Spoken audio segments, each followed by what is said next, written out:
Hello. Is it working? It's on. Sir हमारी आवाज के वाले माइक नहीं चल पाएगा. We love you too much. Make some noise. Thank you. Thank you for this wonderful welcome in Pune.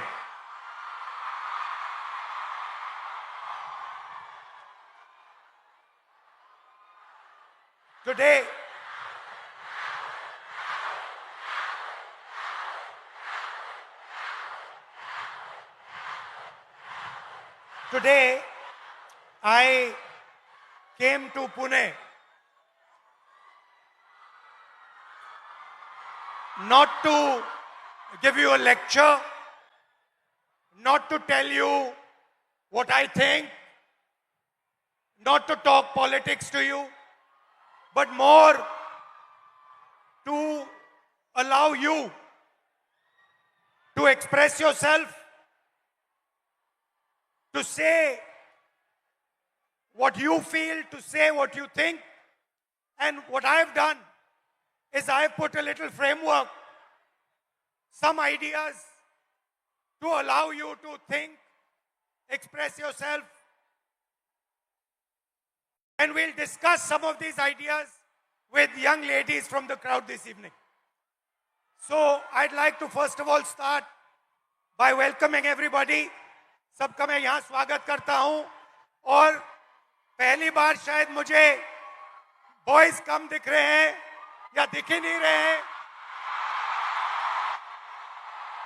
और लड़कियां दिख रही हैं.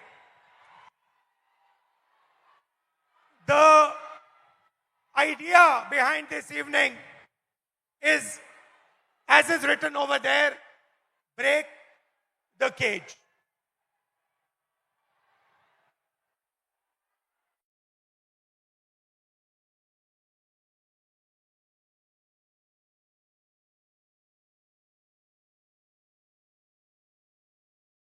I'd first like to remind you of one thing.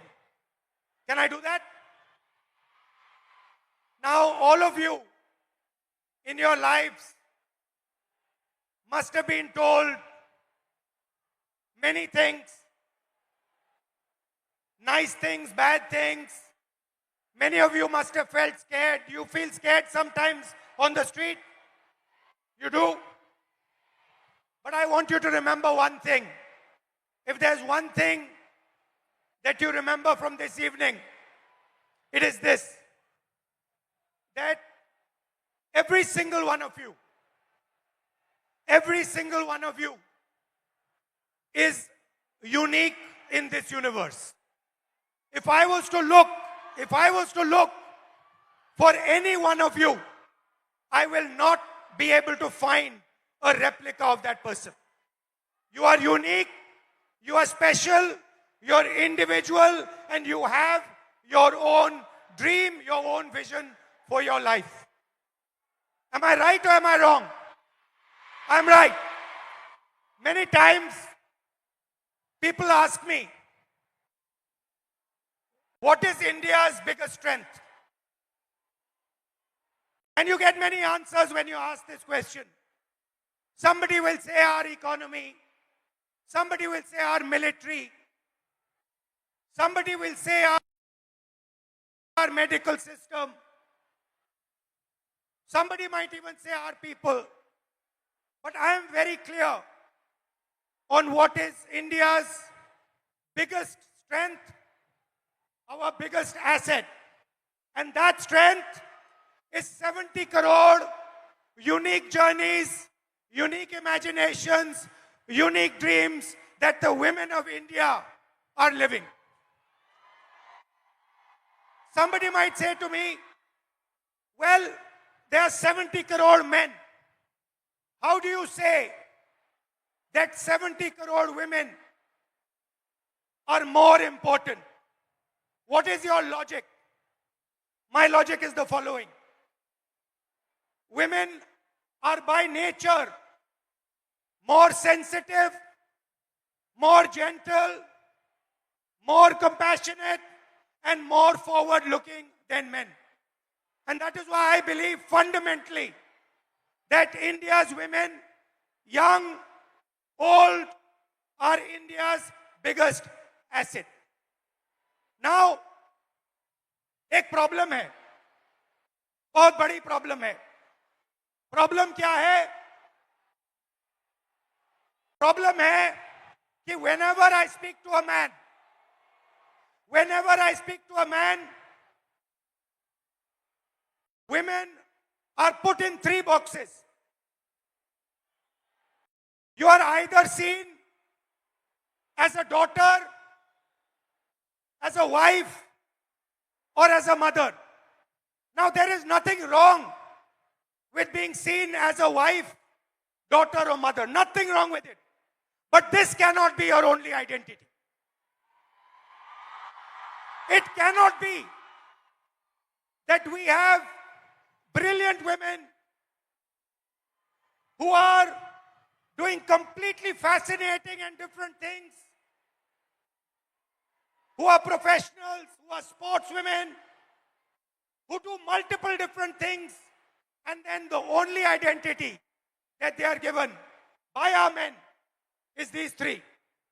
And notice that every single one of those identities has a relationship with a man.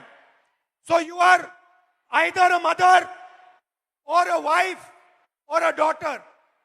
And I'd like to quote over here the Manusmriti, which says clearly, in childhood, a female must be subject to her father. Meaning, the Manusmriti says, in childhood, a female belongs to her father. In youth, she belongs to her husband. When her lord is dead, she belongs to her sons. A woman must never be independent. This is a direct quote from the Manusmriti. And these words are a shame, because these words should never ever have been spoken.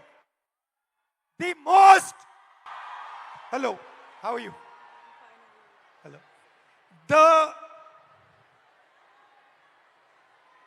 The biggest strength of this country is the fact that our women should be independent, should stand for themselves, should believe in themselves. You belong to nobody.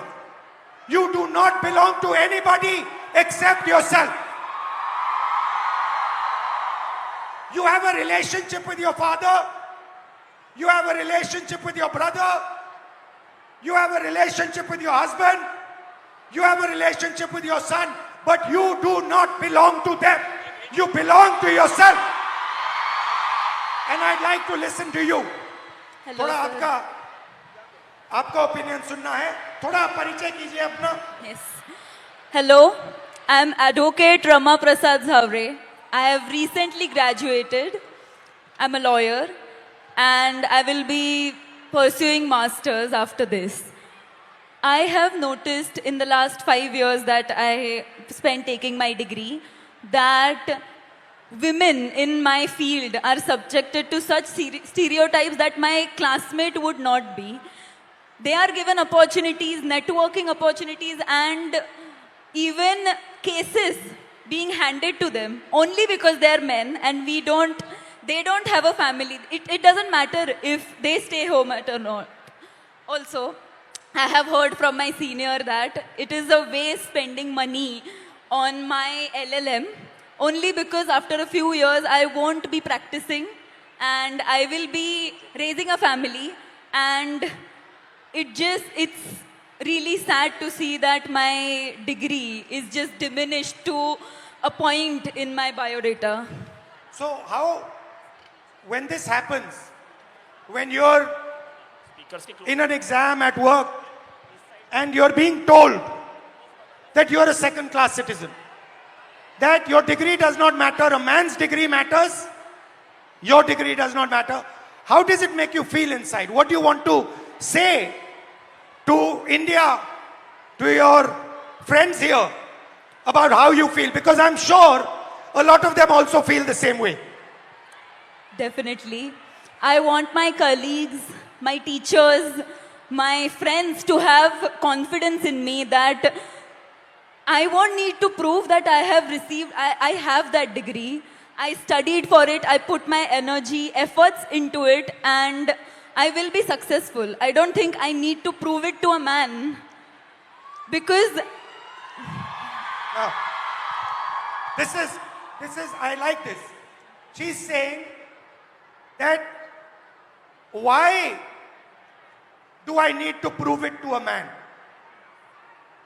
Why does a woman 24/7 have to prove to a man that she is good enough? Fundamental question.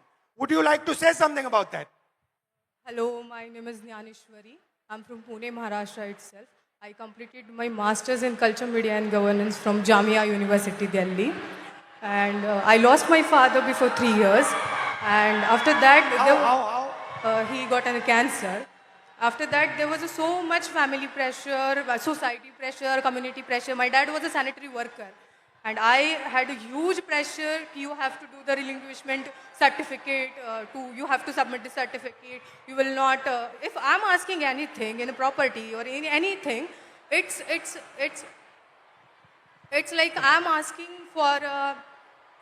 I'm asking for like. It's not my right. I'm asking for the. घर में जो भी सारी चीज़ें हैं उसमें मैं हिस्से मांग रही हूँ, हिस्सेदारी मैं कर रही हूँ. As a woman I am asking for a हिस्सा. हाँ, और as a like if is any other man, if I have my brother and it's his right, but if I'm asking, it's मैं हिस्सा मांग रही हूँ.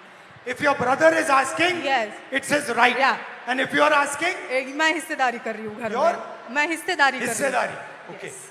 Again, now I'm come back from Delhi and like there is a huge pressure for marriage, and guy want a girl who is look fair, educated, healthy, but he doesn't want the girl like me who wants to pursue But her career. you're a very beautiful girl. What do you mean he doesn't Thank you. want a girl like you? Thank you. But they want a girl like me, but they don't want like a girl who is who wants to pursue her career in journalism, in PR, or any social where you connect with the people, or it has a social job. They don't want like girl like me. They want 9 to 5 girl who is doing office work. She will come back at 5. She will serve you She will cook for you. She will serve you food and everything. The girl like me who wants to go into the journalism field, who wants to go on the. But why would a man not be proud of a wife who goes out, works, is independent, is living her own vision, her own dream? Why is it that the Then- man is uncomfortable with this idea? Then I think the man or his family would not be able to control on her, But why is this control so important for a man? because always women treated as a secondary sex or human. They're not treated as an equal, or they're not treated as an equal human being or an equal citizen of this country, I feel. Do you think men feel they are superior to women? Yeah, definitely. Yes. They do? Yes, they do. So it's a mindset problem. Yeah, it's a mindset problem. It's a patriarchal problem. The way it's. And you come into contact every day of your life with this patriarchy. Yes. The roads are controlled by the patriarchy, Yes. right? Yeah. The businesses are controlled by the patriarchy. The school education system is controlled by the patriarchy. There is a caste hierarchy. Yeah. So how do you feel about this? Like, I just wanted to treat my education, or I wanted to look at my education it's a dignified thing.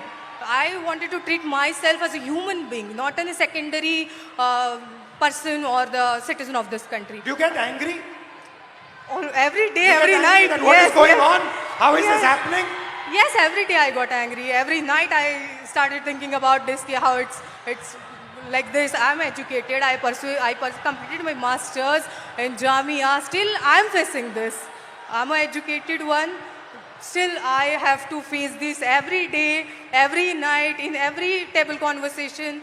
It's every time it's like, oh, you are the girl, you will you are a girl, you will get everything. It's not about, oh, okay, you are educated, you have your own dreams, you have your own ideology, you can think, you have your own thoughts. It's not never like this. It's always like, you are a girl, you are good looking, so any man will get married to you and you will have a good life. Right. Yeah. Well, thank you. Yes. Thank you. Nice to meet you. Thank you so much. Thank you. So, we came up with an interesting word, control. Do you feel that society tries to control you, men try to control you in everything that you do? So,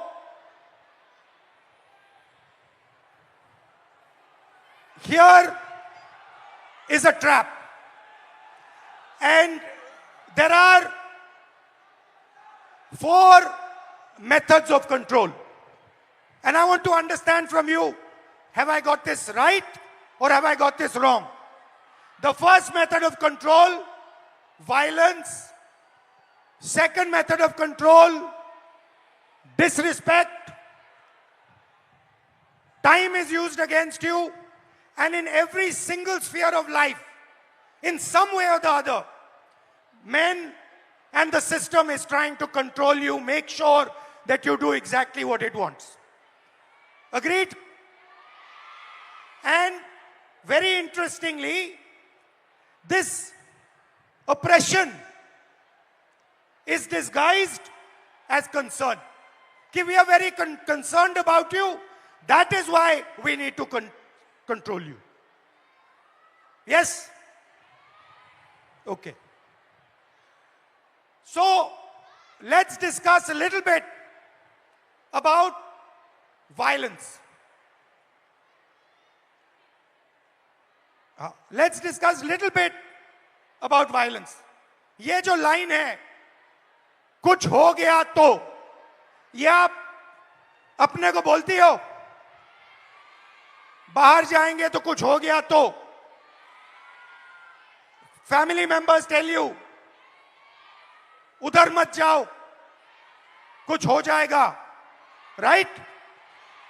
There are 3 तरीके के control हैं,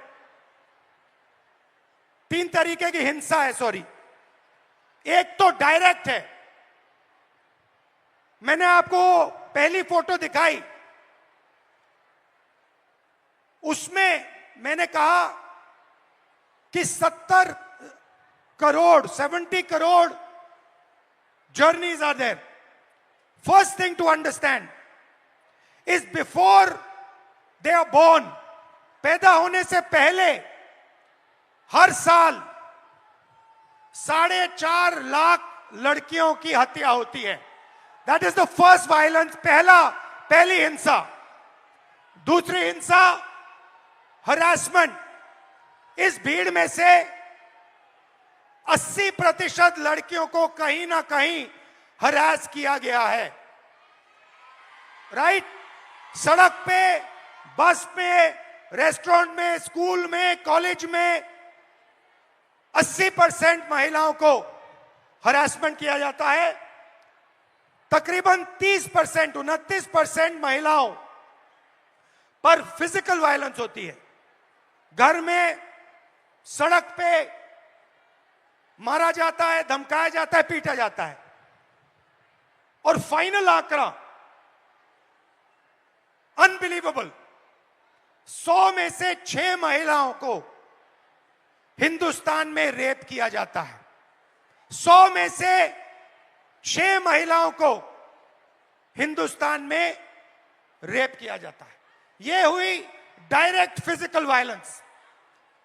violence of opportunity, 50% महिला education या काम को reject करती हैं safety के कारण. हिंसा से बचने के लिए 50% महिला एजुकेशन बंद कर देती हैं या फिर जॉब छोड़ देती हैं. और आखिरी फाइनेंशियल हिंसा क्यों? क्योंकि अगर आप एक महिला हो, एवरेज हिंदुस्तान की महिला को हर साल सेफ्टी पे 17,500 रुपए एक्स्ट्रा खर्च करने पड़ते हैं। ज्यादा कितना ज्यादा? इसका डबल। तो 3 तरीके की हिंसा है, एक तो डायरेक्ट हिंसा, एक फाइनेंशियल हिंसा और एक अपॉर्चुनिटी के कारण। तो पहला इंट्रैपमेंट है हिंसा। अब आपकी सुनेंगे। Welcome. What's your name? Tejaswini. नमस्कार, कैसे नाम? सुचित्रा। मैत्री। हाँ? मैत्री। कब का? बताओ, who would like to start? आप शुरू करेंगी? बोलिए, बीच में आइए। Hello everyone. Hello sir. Hello. मेरा नाम सुचित्रा पागी है। मैं पालघर वसई से बिलोंग करती हूँ और अभी मैं इकोनॉमिक्स में मास्टर्स कर रही हूँ हड़पसर में SM जोशी कॉलेज में। जब हम सिक्योरिटी की बात करते हैं लड़कियों की, तो खुद के साथ होना और दूसरों के साथ होना बहुत अलग चीज़ है, उसमें ज़मीन आसमान फ़र्क है। जब हम पढ़ते हैं कि न्यूज़पेपर में पढ़ते हैं कि लड़की के साथ लड़की हरेस्ट हुई, उसका रेप हुआ, तो वो बहुत अलग बात होती है कि हम सिर्फ फील करते हैं कि उसके साथ ये हुआ तो वो क्या फील कर रही होगी। जब खुद के साथ होता है तो एक डर पैदा होता है मन में कि नहीं यार, लड़कों से बात नहीं करनी, लड़के बहुत स्केरी होते हैं। तो मेरी 15 साल पुरानी एक स्टोरी है। जब मैं 13 ईयर की थी, सिर्फ 8वीं कक्षा में थी, तो क्या हुआ, मैं 5 किलोमीटर गांव से दूर स्कूल में चल के जाती थी और उस टाइम गाड़ी वगैरह ऐसा कोई फैसिलिटी ज़्यादा नहीं थी। तो शाम को जब स्कूल छूटा तो मैं आई और चौराहे पर 3 लड़के थे। लिटरली वो बहुत ज़्यादा ड्रंक थे और उनका एज भी 25 साल से आगे था। तो कितने थे वो? 3 लोग थे 3 लोग। और वो मैरिड थे और मेरे साइड वाले गांव के ही थे वो आप लड़के। जानते थे उनको? नहीं, हम जानते नहीं थे, लेकिन वो साइड वाले गांव के ही लड़के थे। तो क्या हुआ, उन लोगों ने हमें घेरा, मैं और मेरी दोस्त थी, और उन्होंने हमें छेड़ा। लिटरली मतलब पास आ रहे थे और ऐसे कमर को हाथ लगाना और हाथ लगाने के लिए आ रहे थे। तो मैं बहुत ज़्यादा डर गई कि ये क्या हो रहा है। तो उस टाइम पे समझ में नहीं आ रहा था कि मैं क्या करूँ। तो मैं भाग गई। तो मैंने अपने पापा से कहा। आपकी फ्रेंड भी भाग गई? हाँ, मेरी फ्रेंड मुझे छोड़ के भाग गई। तो क्या हुआ, मैंने अपने पापा से कहा कि पापा मेरे साथ ऐसा ऐसा हुआ। तो वो हमारे साइड वाले गांव के लड़के थे। तो पापा ने क्या कहा कि हम कंप्लेन करेंगे, पुलिस स्टेशन में कंप्लेन करेंगे, लेकिन मैं नहीं आऊँगा, मम्मी को लेके जाओ। तो मैं मेरी मम्मी को लेके गई। क्यों? क्योंकि पापा का मतलब ऐसा वो सोचते हैं कि तुम एक महिला हो तो तुम्हारी माँ जितना तुम्हें जानती है उतना मैं नहीं जानता। तो जब एक लड़की पर बात आती है तब पापा भी माँ को आगे रखते हैं। तो हम पुलिस स्टेशन गए और कंप्लेन की और उनको शिक्षा मिली। उनको बहुत मारा गया, पीटा गया। उनको मारा? हाँ, उन लड़कों को मारा गया, पीटा गया। उसके बाद ना कि मेरे घर वाले, मेरा पूरा गांव मेरे अपोजिट खड़ा हुआ कि ये लड़की है और इसके साथ ऐसा ऐसा हुआ है, तो इसे पढ़ाओ मत, इसे घर में रखो और पढ़ाओ मत, क्योंकि इज्जत चली गई। तो इज्जत चली गई? हाँ। तो पापा ने कहा कि नहीं, मैं मेरी बच्ची को पढ़ाऊंगा, और उन्होंने मुझे पढ़ाया, बल्कि पुणे में भेजा। और मैं बहुत ज़्यादा डरी हुई थी कि मेरे साथ ऐसा ऐसा हुआ था, तो अब पुणे में भी वैसा ही ना हो। तो मैं 2022 में पुणे में आई। तो जब मैं लाइब्रेरी से आई हॉस्टल में, तो बस PMPL में बहुत ज़्यादा भीड़ थी और मैं गिरने वाली थी। तो एक लड़के ने मेरा हाथ पकड़ा, मुझे खींचा और स्टेबल किया, और आगे एक महिला खड़ी थी, उसके बीच में मैं, और आगे मेरे पीछे वो लड़का खड़ा था। तो लिटरली उस लड़के ने मेरी कमर के इस कोने से लेकर इस कोने तक में हाथ लगाया और मुझे पीछे खींचा, और मैं डर गई। मैंने तुरंत में पीछे मुड़ी और उसके कान के नीचे बजाया, और वह सिचुएशन ये थी सर कि वहाँ पर जो लड़कियाँ थी वो कुछ नहीं बोली। और अब जब मैं स्टेबल हुई कि अब नहीं, मेरे साथ ऐसा नहीं होगा, तो अभी रिसेंटली पिछले वीक में मैं अपने घर से वसई से पुणे आई। पुणे स्टेशन से ट्रेन पर मैं उतरी और वहाँ पर एक ड्रम आदमी था, वो सामने से आया और लिटरली मेरे यहाँ पर ब्रेस्ट के नीचे छुआ उसने। तो मैंने उसके हाथ को पकड़ा और उसे मारा। वहाँ भी महिलाएं थी, वहाँ पे भी लड़कियाँ थी, महिलाएं थी, लेकिन वहाँ भी उन्होंने कुछ नहीं बोला। मतलब ऐसी सिचुएशन है हमारे इंडिया में, महाराष्ट्र में, कि लड़की के साथ ऐसा होता है तो भी कुछ लड़के होते हैं, लड़कियाँ होती है, वो अपने बहनों की तरफ नहीं बोलती, वो सिर्फ तमाशा देखती रहती है। तो मुझे यही सबसे बोलना है कि बहनों भाइयों, प्लीज़ सपोर्ट करो, और अपने सामने कुछ ऐसी सिचुएशन आ रही होगी तो प्लीज़ सपोर्ट करो और उसको बचाओ। मेरे साथ जो हुआ वो किसी लड़की के साथ नहीं होना चाहिए।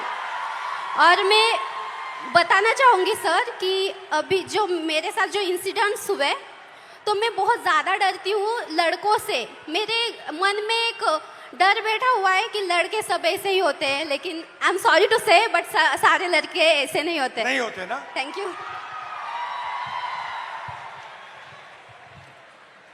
मेरा नाम तेजस्विनी है।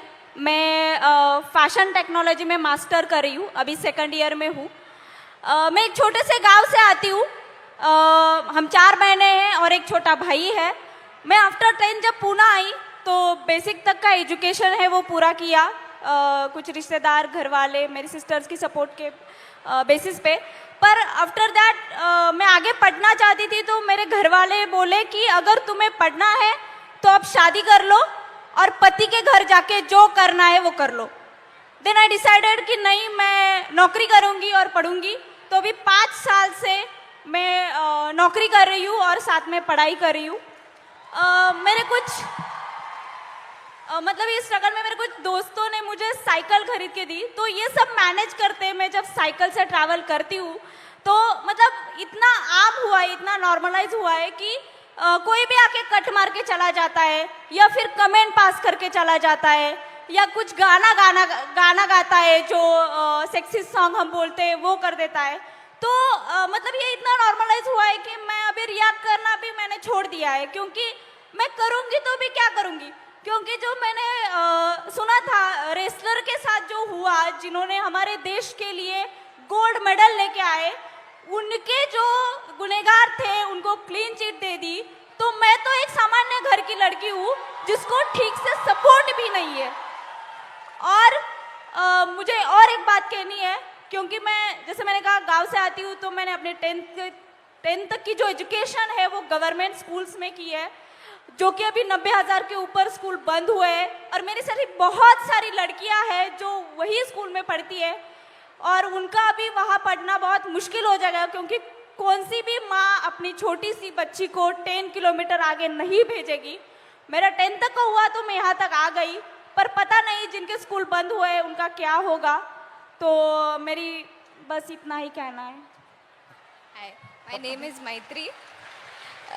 I am currently a psychology student studying in Pune University. And I travel by daily commute by public transportation literally almost every single day. And I feel like safety is becoming a very big concern because I leave early and return home late. So it becomes a very... What time I do you leave at what time? around 8 a.m. and I come home around 9:30 p.m. That is very late for where I live. Yeah. So I feel I coming from an urban city is very probably I don't have to give up my education because of my safety. But the girls from the rural area region have to the parents prefer that if they have to send their female children out to study, because villages don't really have schools for higher education, they prefer their son goes outside instead of their daughters because it is really safe. And I feel if education, the access to education has to become so difficult, I think it is becoming a barrier for education. Why do you think this mindset, ये जो mindset है कि बेटे को educate करना है, बेटी को एजुकेट नहीं करना है, बेटा जॉब कर सकता है, बेटी को जॉब नहीं करना है, ये माइंडसेट आता कहाँ से? I think the social norms created around कि लड़के कमा के खिला देंगे माँ बाप को, लड़कियों को तो शादी करके जाना है, तो लड़की का करेंगे क्या? Okay, thank you, thank you, thank you, thank you. तो नेक्स्ट, अभी हमने आपको हिंसा की बात की, अब कंट्रोल की बात करते हैं। लड़की बहुत मॉडर्न हो गई है। 60% हमारी जो लड़कियां हैं, 60% घर से अकेली नहीं जा सकती हैं। अगर घर से बाहर जाना होता है तो किसी के साथ जाना होता है। सेकंड, 45% शादी के लिए या हाउसवर्क के लिए 45% शादी या हाउसवर्क के लिए ड्रॉप आउट करती हैं। और आखिरी, जो शायद सबसे अमेजिंग आंकड़ा है, और इससे तो मैं बहुत हैरान हुआ कि इस देश में सिर्फ 8% महिलाओं के पास इंडिपेंडेंटली ओन्ड प्रॉपर्टी है। मतलब फाइनेंशियल कंट्रोल, मूवमेंट पे कंट्रोल, और आप क्या करोगे उस पे कंट्रोल। नमस्कार, hello, what's your name? My name is Pradnya. Nisha. Welcome. Oh, you translate. My name is Sheikh Amna Usama. You can say. What? Yeah, I'm a translator. I'm Anushka, and my name is Anushka, and I'm translator for Nisha. Yeah. So, कौन शुरू करेगा? आप करेंगे? बोलिए। So, नमस्ते control, sir. आपको control कैसे किया जाता है? फाइनेंशियली कंट्रोल कैसे किया जाता है? मूवमेंट में कंट्रोल कैसे किया जाता है? So, namaste sir and hello everyone. My name is Pradnya Kumar Gawande and I am the student of YSY BSc Cyber and Digital Science. So sir, हम सब समझ रहे हैं या फिर ऐसा बोल रहे हैं कि पूरा जो वर्ल्ड है अभी AI पर डिपेंड है और साइबर सिक्योरिटी पर डिपेंड है। तो मुझे पहले से ही साइबर सिक्योरिटी ये कोर्स करना था, बट ये कोर्स गवर्नमेंट कॉलेजेस में अवेलेबल नहीं है और पुणे के रेपुटेड कॉलेज की फीस अराउंड 3 लाख मतलब एनुअल फीस है सर ये, जो कि मैं अफोर्ड नहीं कर सकती। मेरे पापा ड्राइवर है और मम्मा हाउसवाइफ है मेरी, मुझे एक छोटी बहन भी है और इसके अलावा मैं बच्चों को इवनिंग ट्यूशन्स वगैरह पढ़ाती हूँ। क्लिनिक में एज अ रिसेप्शनिस्ट में काम करती हूँ, जिससे मेरा ट्रैवलिंग वगैरह मैनेज हो जाता है। तो मैंने मेरा डिसीजन चेंज करके दूसरे कॉलेज में एडमिशन लिया, जहाँ पे मुझे साइबर सिक्योरिटी स्कॉलरशिप के साथ नहीं मिल रहा था, तो मैंने दूसरा कोर्स ले लिया, cyber and digital science. So sir, मैं क्विक हिल फाउंडेशन की तरफ से साइबर अवेयरनेस करती हूँ और मुझे बच्चों की प्रॉब्लम्स ये समझ आ रही है, महिलाओं की प्रॉब्लम्स ये समझ में आ रही है कि एआई के द्वारा उनके फोटोज बहुत अश्लील मतलब वे से एडिट करके उनको डिमांड की जा रही है कि अगर आप मुझे इतने पैसे नहीं दोगे तो मैं आपके फोटोज सोशल मीडिया पर डाल दूंगा।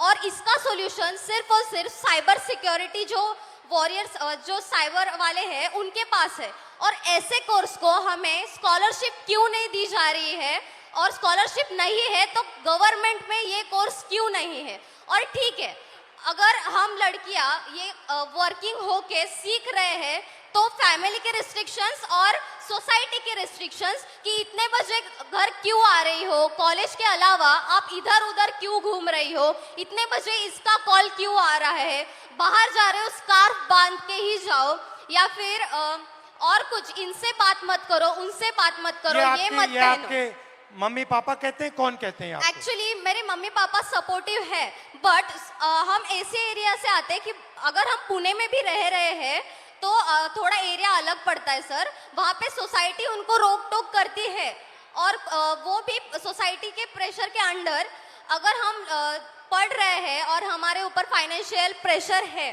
तो हम करियर पर या फिर हमारे जो स्टडीज पर कैसे फोकस कर सकते हैं। और दूसरी बात ये है कि अगर हम काम कर रहे हैं तो हमें ये सब रेस्ट्रिक्शंस, ठीक है, अगर मैंने माना कि ये हमारे सेफ्टी के लिए है, बट ये तो डायरेक्टली हमारे फ्रीडम पर वार हो रहा है। मैं नहीं चाहती कि मुझे एक स्पेशल फेवर वगैरह मिले, बस मुझे एक फेयर चांस चाहिए सीखने का और खुद के पैरों पर खड़े होने का। Very that's it, good. Thank you sir. Thank you. मेरा नाम शेख आमना उसामा है। मैं SY BA में हूँ, पॉलिटिकल साइंस है मेरा मेजर सब्जेक्ट। मैं भिवंडी से आती हूँ और मैंने देखा है भिवंडी में नॉट ऑल बट कुछ पेरेंट्स तो ऐसे हैं जो सिर्फ अपनी बच्चियों को इस वजह से नहीं पढ़ा रहे क्योंकि वो लड़कियां हैं। उनको यही बोला जाता है कि अरे तू लड़की है, पढ़कर क्या करेंगी। उनको ऐसा लगता है कि ये पढ़ेंगी तो ये इकोनॉमिकली इंडिपेंडेंट हो जाएंगी, और वो उनको इकोनॉमिकली डिपेंडेंट रखना चाहते हैं because they want to enjoy the patriarchy और कंट्रोल ओवर देम। उसके अलावा सेकंड थिंग ये कि my parents are very supportive. उन्होंने इतना कुछ होने के बाद भी मुझे बहुत सपोर्ट किया है और पुणे पढ़ने के लिए भेजा। पुणे में मैं एक UPSC एस्पिरेंट हूँ, तो मुझे क्लासेस जाने के लिए, कोचिंग क्लासेस जाने के लिए मैं पब्लिक ट्रांसपोर्ट का यूज़ करती हूँ। पब्लिक ट्रांसपोर्ट में भी लड़कियाँ इतना अनसेफ फील करती है कि कभी कभी ऐसा होता है कि अगर आप बस में चढ़ो और कोई आदमी के पास एक सीट खाली है बस की, तो आपको 10 मरतबा सोचना पड़ता है कि मैं बैठूं या मत बैठूं, मैं रुकूं कि कोई महिला के बाजू में सीट खाली हो जाएंगी, मैं उधर जाके बैठूं। तो ये सीट मिलने के बाद भी बैठने के लिए 10 मरतबा सोचना पड़ता है। सेकंड थिंग, जब हम देखते हैं कि बस बहुत ज़्यादा फुल है, हद से ज़्यादा रश हो गया है, तो भी सोचना पड़ता है कि अरे जाए या मत जाए, कोई छेड़ देगा, कोई बैग टच कर लेगा, तो ये एक टेंशन रहता है। इसका अपोजिट, अगर बस पूरी खाली है तो भी जाने से डर लगता है। मतलब आपको क्या करना है, आपको भरी हुई बस में चढ़ना नहीं है, आपको खाली बस में चढ़ना नहीं। मतलब हमने पब्लिक ट्रांसपोर्ट को भी ऐसा बना दिया है ना कि गर्ल्स को सेफ फील ही नहीं होता है। तो मैं गर्ल्स से भी और बॉयज से भी कहना चाहूँगी कि अगर आपकी वजह से लड़कियां अनसेफ फील कर रही है तो आप ही का काम है कि उनको सेफ भी फील कराए। अगर किसी के साथ ये होता हुआ देखे तो प्लीज़ उसके अगेंस्ट में आवाज़ उठाए, एक दूसरे को सपोर्ट करें, बिकॉज हम ये नहीं चाहते कि हमें बहुत ज़्यादा अपॉर्चुनिटी चाहिए, बट जितना हमारा राइट है इक्वल अपॉर्चुनिटी हम भी डिजर्व करते हैं।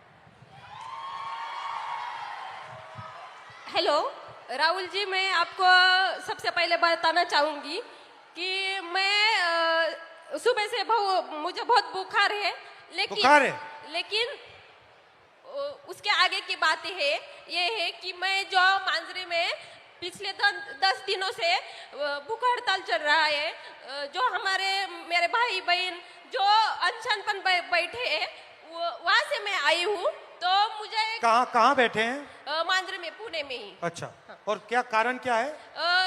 जो हमारी मांगे है वो इसमें लाई है, मैं आपको आगे बोलो। तो हमारी मांगे है कि हमें शिक्षा चाहिए, और मैं आपको मराठी में समझाऊंगी ताकि ताकि मेरी बात है वो अकेली निशा की नहीं है, वो सब ट्राइबल स्टूडेंट की है, पूरे देश की है, पूरे महाराष्ट्र की है। इसलिए मैं आपको मराठी में बात करके बताऊंगी।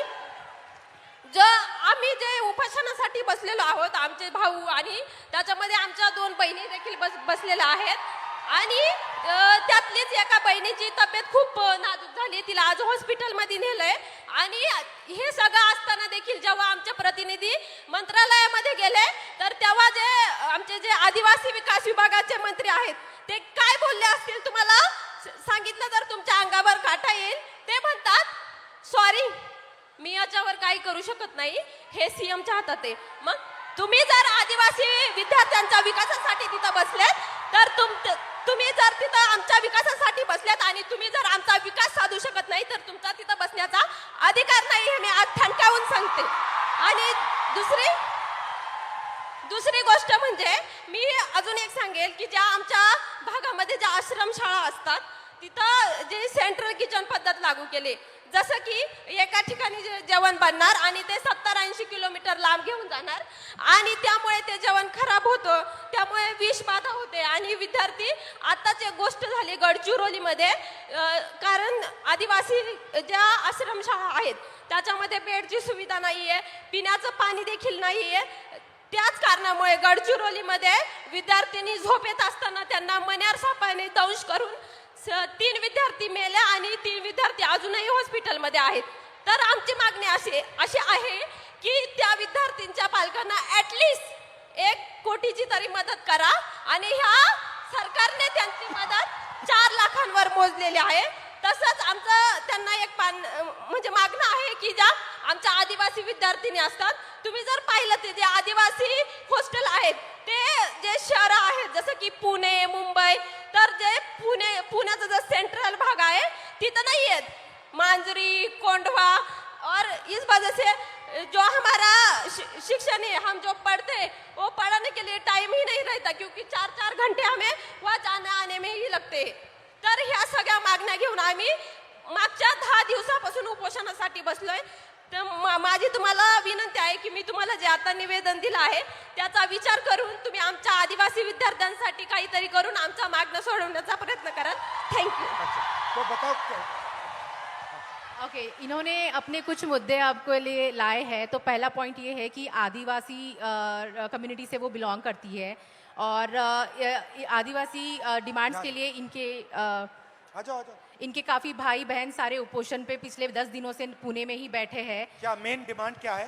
इनका डिमांड एक बार प्लीज़ आप फिर से, क्योंकि मेन डिमांड क्या है? मेन क्या डिमांड जो ट्राइबल जो डिपार्टमेंट है उसने जो जीआर लागू किया है, जैसे कि जो हॉस्टल में नियमावली होगी वो उसमें लिखा है कि हम मुझे 13 साल तक ही पढ़ सकते हैं, कि 13 साल तक ही हम हॉस्टल में रह सकते हैं. और फर्स्ट डिमांड ये है उनकी कि ये जिस ट्राइबल हॉस्टल्स में ये रह रही है वहाँ पे ऐसा रूल है कि वो सिर्फ 30 ईयर्स तक ही वहाँ पे रह सकती है. आफ्टर दैट ये सरकारी हॉस्टल है? हाँ, ट्राइबल कम्युनिटी का जो हॉस्टल होता है वो सभी सरकारी होता है. और ये सारी डिमांड्स ये लोग सीएम के पास लेके गए और वहाँ से उन्हें बताया गया कि सॉरी हम कुछ नहीं कर सकते हैं. अच्छा. हाँ, तो उनका कहना है कि फिर अगर आप कुछ नहीं कर सकते हो तो आप बैठे क्यों हो कुर्सी पर. और आप क्या चाहती हो, किस एज तक उसको करा जाए? ज़्यादातर 35 एज तक भी हम म्हणजे आम्ही जरी आम्हाला 35 वर्षासाठी पण 35 वर्षापर्यंत जरी दिलं तरी ठीक उनको आहे. 35 ईयर्स तक हॉस्टल मिलना चाहिए. 35 इयर्स हो जाएगा तो खुश हो जाओगी? वैसे तो हमें ये एज की लिमिट है वो ही नहीं चाहिए, लेकिन ये सरकार है वो तो आपको भी पता है, लेकिन हम ये चाहते हैं कम से कम ये 35 एज तक भी आ पाए, इसलिए मैंने ऐसे बोला. लेकिन हम मुझे आप वहाँ इनवाइट क्यों नहीं कर देते? हमने आप मुझे वहाँ बुला लो, यस, मैं भी आ जाऊंगा, बैठ जाऊंगा आपके साथ. आम्हाला आवडेल तुम्ही तिथं आलेले आणि आमच्या मुलांची देखील इच्छा आहे की तुम्ही तिथं यावं आणि आमच्या प्रश्नांवरती बोलावं आणि आमचे प्रश्न सोडवण्यासाठी प्रयत्न करावा. वो चाहती है कि आप वहाँ पे आए, वो खुशी खुशी आपको बुलाना चाहती है. मुझे और बुला लो, मैं आ जाऊंगा. ठीक है, मैं थोड़ा दबाव और एक साथ डाल देंगे. मैं और एक बात कहना चाहूंगी, उससे तो आपके होश ही उड़ जाएंगे. जैसे कि हमारे ट्राइबल हॉस्टल होते ज़्यादातर वह यहाँ पुणे में गढ़चिरौली, नांदेड़, अमरावती वहाँ से जो स्टूडेंट आते हैं वो तो हर रोज घर नहीं जा पाते. और जुन्नर जो आंबेगांव वो तो लड़कियाँ जाकर आती है, लेकिन वो जो गढ़चिरौली के स्टूडेंट होते हैं वो नहीं जा पाते. तो हम दिवाली में या किस छुट्टी में गए और 1 महीने से ज़्यादा वहाँ पर रहे तो वो बोलते हैं कि आप फिटनेस सर्टिफिकेट लाए. और वो फिटनेस सर्टिफिकेट क्या होता है कि हमें हमारी प्रेगनेंसी टेस्ट की जाती है और हम जब इस बात पे आवाज उठाते हैं तो वो बोलते हैं कि आपको 1 महीने में, आप शांति से सुनिए क्योंकि ये बात बहुत ही गंभीर है। मैं कहना चाहूंगी कि हम जब उनको पूछते हैं कि ये क्या है, ये क्यों करना है, तो वो बोलते हैं आपको 1 महीने में आपको जानलेवा बीमारी हुई तो, और किस संसर्गजन्य बीमारी हुई तो मैं क्या कहना चाहती हूँ उन प्रशासन को कि आपकी जो स्कूल है, जो आश्रम शाला है, प्राइवेट स्कूल है, सभी स्कूलों में जो 24 घंटे एक नर्स क्यों नहीं रख पाते। Thank you. थैंक यू, बहुत अच्छा लगा। मुझे बुला लो, मैं आ जाऊंगा, ठीक है? Thank you. तो डिसरिस्पेक्ट की बात करते हैं। लोग क्या कहेंगे? पहली स्लाइड में हमने आपको फिजिकल वायलेंस की बात बताई, रेप की बात बताई, हिंसा की बात बताई, मगर शर्म के कारण 99% of sexual violence cases, rape cases, molestation cases, ये अनरिपोर्टेड जाते हैं। तो वो जो 6% का आंकड़ा है वो एक्चुअली सच्चा आंकड़ा नहीं है। सच्चा आंकड़ा उससे बहुत ज्यादा है, मगर शर्म के कारण अनरिपोर्टेड जाते हैं। 84% महिलाओं को काम करने के लिए परमिशन लेनी पड़ती है। और final,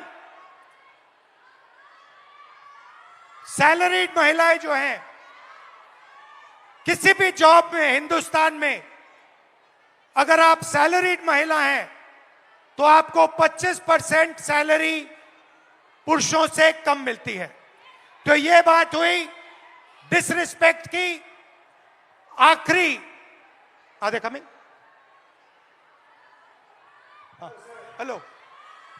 Before we move on, sir, there is someone very, very special who's joining us here today. Okay, okay. And sir, Bhojpuri गानों से पॉलिटिकल सटायर भी करती हैं। Neha Rathore ji is Hello. here. So How Neha are you? Rathore Nice ji, to please see join us. Disrespect, आप disrespect की बात करेंगी? जी बिल्कुल, और बिल्कुल डिसरिस्पेक्ट और इज्जत पे हम लोग बात करने आए हैं। तो मैं आप लोगों को बता देना चाहती हूँ, मेरा नाम सर नेहा है, नेहा सिंह राठौर मेरा पूरा नाम है। मैं भोजपुरी में लोकगीत लिखती हूँ, गाती हूँ, और मैं सरकार से उन तमाम मुद्दों पर सवाल पूछ लेती हूँ जो सरकार को पसंद नहीं आते, और बदले में मुझे ढेर सारी गालियाँ और FIR झेलने पड़ते हैं। ये किस बात की इज्जत है भाई महिलाओं की? डेमोक्रेसी में हम अपने प्रधानमंत्री से सवाल नहीं पूछ सकते हैं, तो ये किस बात की इज्जत है? मुझे याद है सर, मैं शादी करके नई नई ससुराल आई थी और मैंने उस दौरान एक गीत गाया था यूपी में काबा, और मेरे पीछे जीप भर भर के पुलिस भेजी जा रही थी। गांव देहात के लोग मेरे हस्बैंड के बारे में, मेरे ससुराल के बारे में बहुत कानाफूसी करते थे कि बताओ कैसी लड़की ब्याह लाया है, पता नहीं कौन सा क्राइम करके आई है, ये पुलिस आ रही है। तो ये किस तरह की इज्जत है? और मैं समझती हूँ कि एक महिला होने के नाते, एक महिला होकर अगर आप समाज में नाम बनाना चाहते हैं या किसी सामाजिक मुद्दे पे मुखर होकर बोलना चाहते हैं, सर ये बहुत कठिन है। पुरुषों की ट्रोलिंग बहुत अलग तरीके से होती है, महिलाओं की ट्रोलिंग बहुत अलग तरीके से होती है। महिलाओं के लिए कुछ नहीं करना है, बस इसका चरित्र खराब है बोल दो, यही बोल दो, और इतना काफी है सर, हम हतोत्साहित हो जाते हैं। वो तो अलग बात है कि मैं थोड़ी ज्यादा ढीठ लड़की हूं, तो मैं नहीं डरती हूं। वो सर मुझे गालियां दे रहे हैं पिछले 5 सालों से, और कहते हैं तुझे पिछले 5 सालों से गालियां दे रहे, तू सुधरी नहीं। मैं उनसे बता देना चाहती हूं कि मैं नहीं सुधरने वाली हूं। मैं भी, मुझे भी सालों से गाली दे रहे हैं, मैं भी नहीं सुधर रहा हूं। बिल्कुल बिल्कुल सर। मुझे याद है सर, एक और अगर समय हो तो मैं एक गीत सुनाना चाहूंगी सर, बोलिए, अगर बोलिए। समय हो तो, क्योंकि मैं भोजपुरी के लोकगीत लिखती गाती हूँ। अरे औरत पे जोर दिखावे ई कैसा मर्दाना। मर्दाना की मैं बात कर रही हूं तो समझ लीजिएगा वही 56 इंच वाला। औरत पे जोर दिखावे ई कैसा मर्दाना। साहेब छोड़ दो ना बेटी बहुओं को धमकाना। अरे बात बात पे ये FIR करवाना। बात बात पे ये FIR करवाना। साहेब छोड़ दो ना बेटी बहुओं को धमकाना। अरे हम हैं आम जनता न हमको आजमाना। हम जानते हैं कुर्सी पे बैठाना उतरवाना। हम जानते हैं कुर्सी पे बैठाना उतरवाना। अरे मुश्किल है मेरा, इनफैक्ट हमारा मुश्किल है मेरा हौसला तोड़ पाना। साहेब छोड़ दो ना बेटी बहुओं को धमकाना। Excellent. बहुत अच्छा गाया। पानी लेंगे? नहीं sir, thank you. You want और कुछ बोलेंगे? और एक गीत सुना दो सर, अगर आपके पास। हाँ हाँ। सर महिलाओं की बात हो रही है, लेकिन एक और चीज जो मुझे लगता है इस देश में इस समय अल्पसंख्यकों के खिलाफ एक नैरेटिव सेट करने की कोशिश की जा रही है जो बहुत गलत है। उनकी वतन परस्ती पे बात आ गई है, उन्हें आतंकवादी कहा जाता है, उनके देश प्रेम पर सवाल उठता है, तो ये गीत बहुत जरूरी हो जाता है सर। मैं ये गीत गाना चाहती हूँ। अरे तुम सा कोई झूठा और बेईमान नहीं है। झूठा बेईमान बोल रही हो तो समझ में आ रहा है? हो तुम सा कोई झूठा और बेईमान नहीं है। किसी एक की बपौती हिंदुस्तान नहीं है। हो जब हिंदू मुसलमान खेले खून की होली, आबिद हसन बोले जय हिंद की बोली। अबुल कलाम आजाद की जमीन यही है, ब्रिगेडियर मोहम्मद उस्मान यही है, अब्दुल हमीद अशफाक उल्ला खान यही है। किसी एक की बपौती हिंदुस्तान नहीं है। तुम सा कोई झूठा और बेईमान नहीं है। किसी एक की बपौती हिंदुस्तान नहीं है। शुक्रिया सर, शुक्रिया, शुक्रिया सर। दो दो दो दो दो दो देव भाई, शाबाश। तुम सा कोई झूठा और बेईमान नहीं है। किसी एक की बपौती हिंदुस्तान नहीं है। बहुत बहुत धन्यवाद। Thank you Dinesh, thank you very much, lovely, शुक्रिया, बहुत अच्छा शुक्रिया गाया। मुझे ये मंच देने के लिए। बहुत धन्यवाद sir. Thank you and come and see me sometime. And final ताला, फाइनल कंट्रोल समय का। अब शादी की उम्र हो गई है। Time is weaponised. एवरेज जो महिला है, जो लड़की है 15 से 29 साल की, वो एवरेज घर में 5.5 घंटे काम करती है। उसी घर में एवरेज लड़का 30 मिनट काम करता है। लड़का बाहर जा सकता है, लेट आ सकता है, कभी भी बाहर जा सकता है, मगर आप लोगों को 8 बजे शाम वापस आना पड़ता है, कर्फ्यू होता है। Right right. और फाइनली एज लिमिट के बाद जो लड़के होते हैं एग्जाम्स 1, 2, 3, 4 बार ले सकते हैं, मगर मैरिज एज 23 साल होती है। और जो लड़कियां हैं, जो गर्ल्स हैं, उनको ज्यादा से ज्यादा एक मौका मिलता है, क्योंकि फिर उनको कहा जाता है अब शादी का टाइम आ गया है, अब एग्जाम मत कीजिए, अब शादी कीजिए। तो हेलो, हाउ आर यू? आप कैसे हो? What's your name? I am Sharayu Chopde and I am pharmacist. And आज यहाँ पर मैं सारे MPSC एस्पिरेंट की आवाज़ बन के आपके सामने आई हूँ। बताइए। हमारा सर पेपर लीक हो गया है। MPSC इज अ कॉन्स्टिट्यूशनरी बॉडी और इसको दबाया जा रहा है। 22 मार्च को हमारा एग्जाम हुआ था और 20 मार्च को पेपर लीक हो गया। जब पता चला पेपर लीक हुआ है तो MPSC ने डिनाई कर दिया। फिर FDA कमिश्नर और MPSC को खुद जाके हम मिले, ये पूरा वायरल हो गया। तब सिर्फ कंप्लेंट की है, अभी CID के पास गया है और अभी उसको दबाया जा रहा है।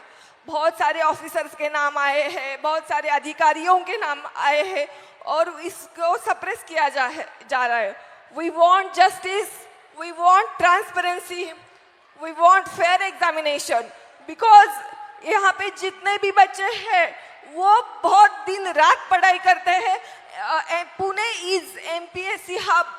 महाराष्ट्र के कोने कोने से यहाँ पर वो MPSC देने के लिए, अधिकारी बनने के लिए आते हैं।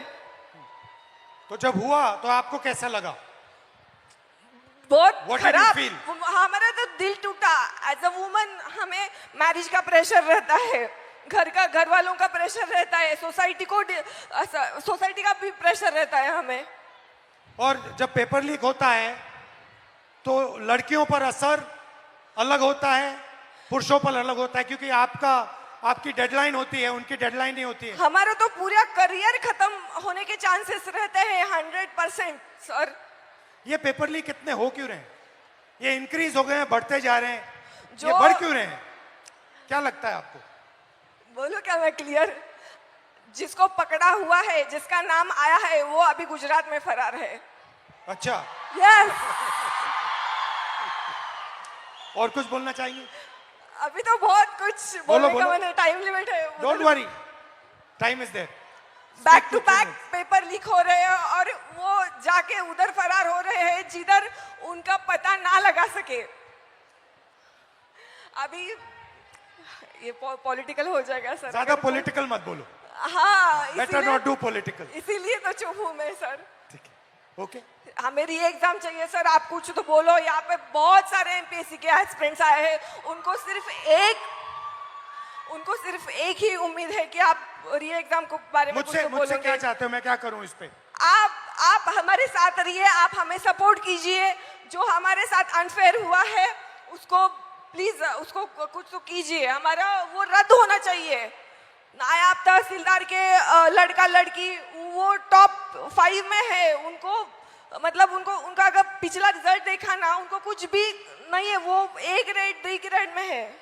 ठीक है, थोड़ा डिस्कस करेंगे, फिर मुझे बताना एग्जैक्टली कैसे मदद कैसा हुआ। यस, मैं आपको पूरे स्क्रीनशॉट्स, वो जो है प्रूफ, वो सब मैं आपको दिखा दूंगी। ठीक है, thank you. Welcome, thank you so much sir. Thank you.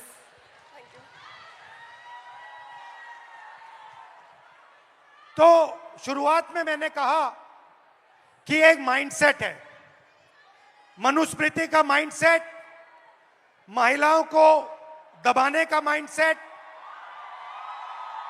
और मैं थोड़ी छोटी सी वीडियो आपको दिखाना चाहता हूं और फिर इसके बाद आपसे एक सवाल पूछना चाहता हूं।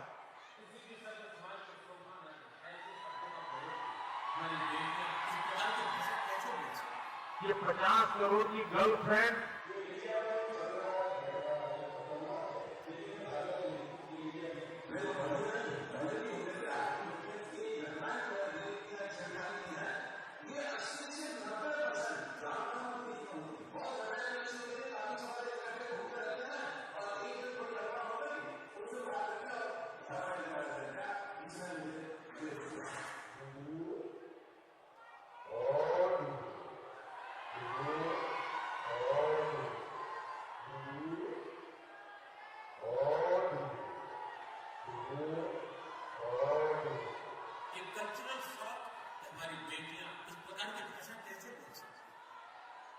तो मेरा सवाल है और आपसे सवाल है कि जंतर मंतर में गालियां लड़कों ने भी दी और लड़कियों ने भी दी। बट प्रधानमंत्री कह रहे हैं कि गाली देना, कल्चरल शॉक लगा हमें, क्योंकि लड़कियों ने गाली दी। लड़के गाली दे तो कोई प्रॉब्लम नहीं है, उनके लिए अलाउड है, मगर अगर लड़की गाली दे तो कल्चरल शॉक है, शोभा नहीं देता। मोहन भगवत जी कहते हैं कि इंडिया में रेप होता है और भारत में रेप नहीं होता है। खट्टर जी कहते हैं कि 80% रेप महिला के कारण होते हैं। तो ये एक माइंडसेट है और ये इस माइंडसेट से लड़ाई चल रही है। माइंडसेट क्या है कि लड़की की एक जगह है, वो पिंजरे में बंद होनी चाहिए, उसका कंट्रोल रहना चाहिए, उसको काम नहीं करना चाहिए और लड़कों को फुल फ्रीडम मिलनी चाहिए। वो जो भी करना चाहे करें, गाली देनी है गाली दें, काम करना है काम करें। ऐसा हिंदुस्तान हम नहीं चाहते।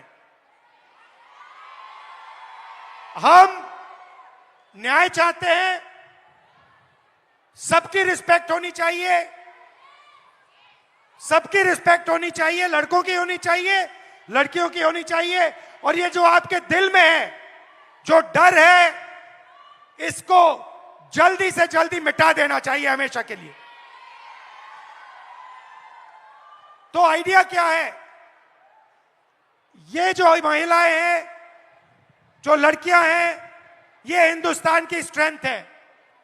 आप इस देश की फाउंडेशन हो, आप इस देश के फ्यूचर हो। आपको पेट्रियार्की दबाती है, डराती है, धमकाती है, कंट्रोल करती है। मिलकर इस पेट्रियार्की को खत्म करना है। Smash the patriarchy. And my message to you, simple message: be loud, be proud and fight for your space in society. Hello? Huh? We'll do it. I'll just do it. Come. Hello. देश में लोकशाही आज लग रहा है।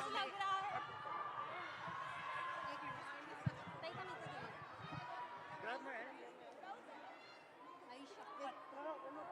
Spread out a little bit. Go like this. Thank you. Lovely. अभी करते हैं. We'll just finish. When we finish, you talk to me then. Okay? Now it's finished. Lovely to meet you. मुझे बुला लो. हाँ जी एवरीबॉडी, थोड़ी आवाज हो जाए सर के लिए। Come on everybody, let's go. थोड़ी और एनर्जी। पुणे एनर्जी कहाँ है? Yeah. We just address them in Marathi saying Pune Manje Prem. Okay. It means Pune means love. Pune Manje Prem. Pune Manje Prem. I'll ask you. Yeah. And I say Pune Manje Prem. You have to all say it. We'll just do it. We'll just do it. Okay, and now girls, सुनो, sir Pune में आए हैं तो पुणे वालों के लिए भी तो कुछ खास message sir. Pune Manje Prem. Thank you. Pune मंजे प्रेम। पुणे बोल मंजे दिया, प्रेम। guys। से- से- क्या बात है। थोड़ी और आवाज हो मंजे जाए। प्रेम, पुणे मंजेच प्रेम। Pune Manje Prem. Love you all. Thank you. Good night. Well, there is still something else, sir. There is okay. There's Tell me. still something There's else. a selfie. There is, that definitely is, but there's something else also. Okay. क्योंकि आपने कहा पुणे मंजे प्रेम, and what is that? अच्छा, पुणे तिथे काय उने? वो भी है। बट क्योंकि सर ने ये कहा, हमने सर के लिए भी एक सरप्राइज रखा है। अच्छा. We have a surprise for you, ladies. do you mind coming onto this side? Ma'am, do you mind coming onto that side? We have a surprise for you, sir. क्योंकि आप पुणे में आए हैं, the send off to you should be Pune style. Okay. Here we go. Bring them in. Pune style celebration then. Let's go. We walk out.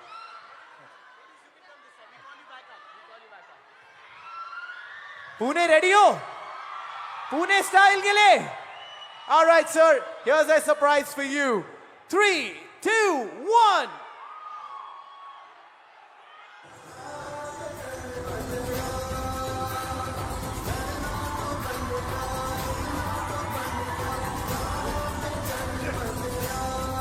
I don't have to dance. हम आग नहीं उजाला बनना चाहते हैं, हम शोर नहीं आवाज बनना चाहते हैं, हम भीड़ नहीं एक पहचान बनना चाहते हैं.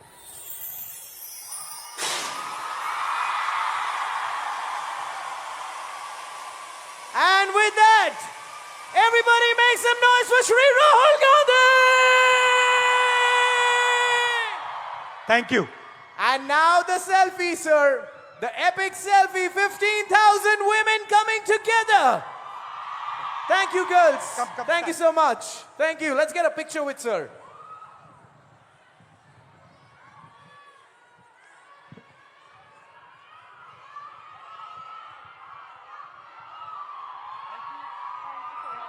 I got worried. I thought you were going to make me dance. No. Panic. Thank you. Yeah. And now, Thank you. and now, सब तैयार हो जाओ सर के साथ सेल्फी के लिए एवरीबॉडी.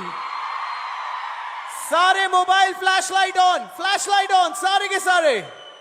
सर, पिछली बार आपने पिंक शर्ट पहना था, ये तो जलजला मच गया था.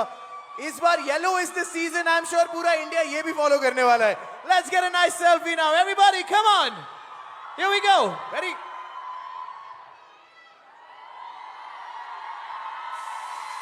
You want to press this button? Only this one. Yes, sir. This one. Yeah, you can do it. Come on, Pune! Thank you. And on that note, thank you, sir. We truly, truly, truly love you. Thank you. And you are the person we look forward to do anything Thank and you very everything. much. Thank you for being Thank here, you. sir. And thank you everybody. Thank you for a lovely evening. Come. Really? She wants to come. Oh my God. अब तो sir ने कह Why दिया don't the है. other girls also come?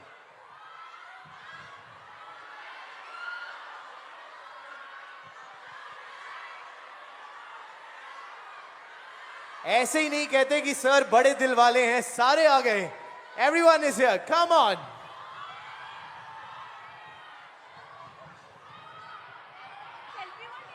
We do a selfie. Come. Hi.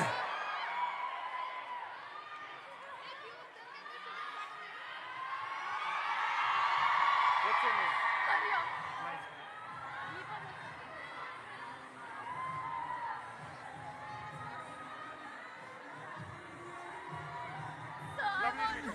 I want to talk to you about many things.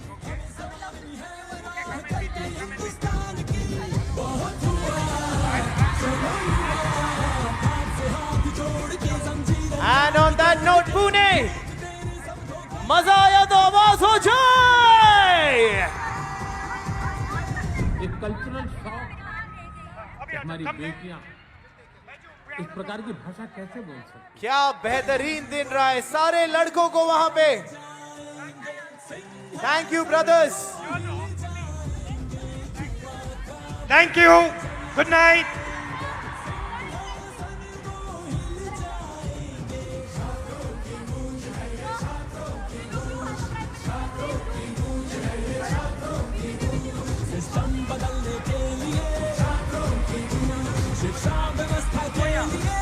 I forgot.